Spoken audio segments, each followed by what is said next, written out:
Samantala, sa forum naman ng Healthcare Without Harm Southeast Asia, layo nitong maitulong ang wastong disposal sa mga gamit na nasira at nasalanta ng bagyo. Ipinaliwanag ng grupo na ilan sa mga bagay sa bahay tulad ng mga fluorescent lamp, baterya at thermometer ay may peligrong hatid sa kalusugan. Ayon sa grupo, may taglay kasi ang mga ito na toxic chemicals gaya ng mercury o asoge. Ayon pa sa grupo, mahalagang mabigyan ng sapat na kaalaman ang mga naapektuhan ng mga nagdaang bagyo para ibayong maiwasan ang pagkakasakit.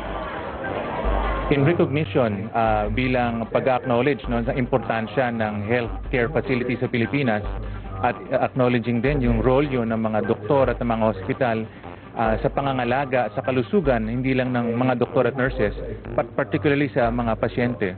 Talaga may alternatibo na po pwedeng gamitin as industrial instrument in measuring temperature. Mercury kasi yung pinaka-efficient. But of course, recognizing the risk and the threat caused by mercury, we need to address.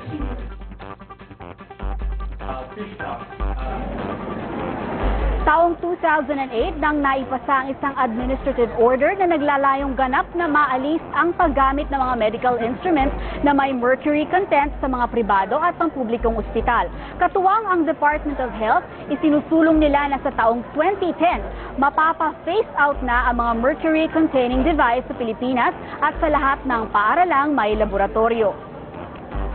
Ang international call po ay para i-phase out ang mercury, hindi lang po sa healthcare devices, kundi pati din po sa ibang mga device, mga industriya na gumagamit ng mercury. At itong mahalagang batas na kapag hindi nila sinunod, malaki yung consequences.